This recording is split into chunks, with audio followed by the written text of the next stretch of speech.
Okay, so Marquis is betting that we're going to agree with him that the wrong-making feature of killing us is that doing so eliminates the possibility of future experiences that we will come to value. Do we agree with him?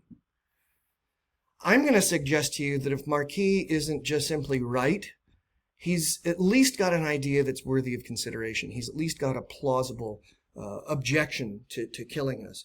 And it's true that we're not entirely future oriented. We certainly have all these mantras in our culture about, be here now, enjoy the present, be present, don't future trip, that kind of stuff. And it's certainly the case that we have these experiences where we are so overwhelmed by pleasure, happiness, excitement, satisfaction, and so forth in the moment that we're just like in that moment, and we're not thinking about the past, we're not thinking about the future, we're just like totally present in that moment. But I'm going to suggest to you that those kinds of experiences of presentness are fairly infrequent, that we spend much more time thinking about what we need to do now in order for the future to manifest in a way that we desire, right? So think about what you're doing right now. You're making a sacrifice. There's a lot of things you could be doing with this moment of your life. And yet you sit here listening to me yammer on about ethics. Why? Think about all the things you could be doing that you're not doing for the sake of doing this. If you knew that you had 1 hour left in your life to live, you had 60 more minutes to live, would you finish this lecture? I hope not. I would hope that you would go do something that made those 60 minutes more pleasurable, worthwhile, and satisfactory and satisfying than this. And yet, hopefully, you didn't just turn off your video. You're continuing to watch. Why? Well, it's because you're banking on this idea that making the sacrifice now will make it more likely that the future will be better for you than if you stop watching the video now. Right? That if you were to stop watching the video now and go play your guitar, then you might not get the answer right on the quiz question related to this lecture. And then further down from that, you might not get the grade in the course that you need to get the degree that you want, that'll allow you to get the job that you want, that'll allow you to buy the house and take the vacations that you want, right? You're planning for your life, and that planning involves you making sacrifices in the moment in order to attain that future that you believe will come to have experiences that you value. Okay, so this raises some questions for us. What if we don't know that we have future experiences that we will value? I might get hit by a bus tomorrow. You may have a plane crash onto your house, as seems to be happening lately. You don't know that future you're banking on is going to exist. So think about all of the sacrifices you're making in order to make it more likely you're going to achieve that future. You don't know with certainty that that future will in fact come to be.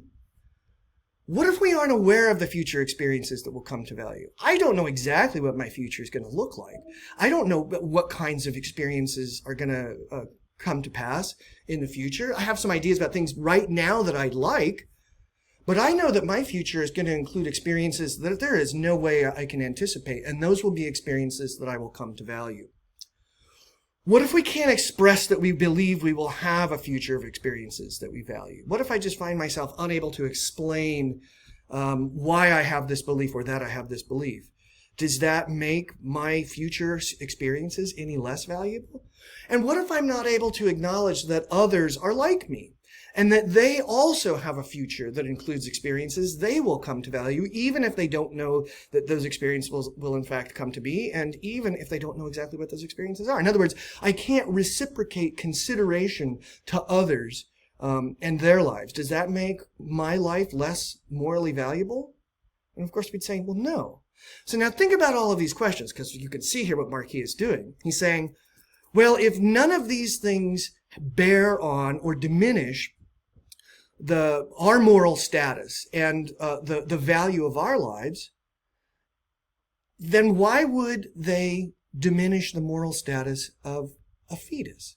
Because, Marquis says, a fetus is the kind of thing that has as much right to life as you and I do, because the nature of its value, of its life, is the same as ours. In other words, a fetus is a thing It's a thing that has a future like ours, a future of experiences that it will come to value, even if it's not aware of the fact that that future is a possibility, even if it's not aware of what those future experiences will be, even if it's not aware that other people also have future experiences that they will come to value.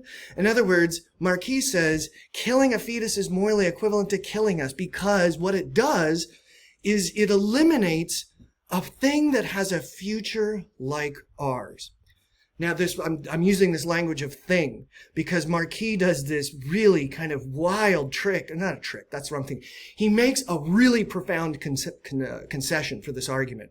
He says, look, we've tried to go down this road of when something becomes someone. We tried to distinguish between a fully developed human and a fetus. We looked at this from in terms of psychological categories, in terms of biological categories, and we couldn't figure out what the moral status of a fetus was with those. But I'm just going to grant at the beginning of my argument, Marquis says, that a fetus is not a person, that a fetus is not a human being. Right? I'm gonna totally push those biological, psychological categories aside. And I'm just gonna say this, Marquis says, a fetus is just a thing. But what matters is it's a thing that has a future like ours, even if it doesn't know that future exists. And this is what causes Marquis to conclude that abortion is, except possibly in rare cases, seriously immoral. It is in the same moral category as killing an innocent adult human being, right? Okay, so the key feature here is that the key features of the argument is that Marquis is not arguing that a fetus is a human being. Marquis is not arguing that a fetus is a human life. Marquis is not arguing that a fetus is some sort of psychological or biological entity that has inherent moral worth because of those features. He's saying this is a thing that has a future like ours, and that's what makes killing it wrong.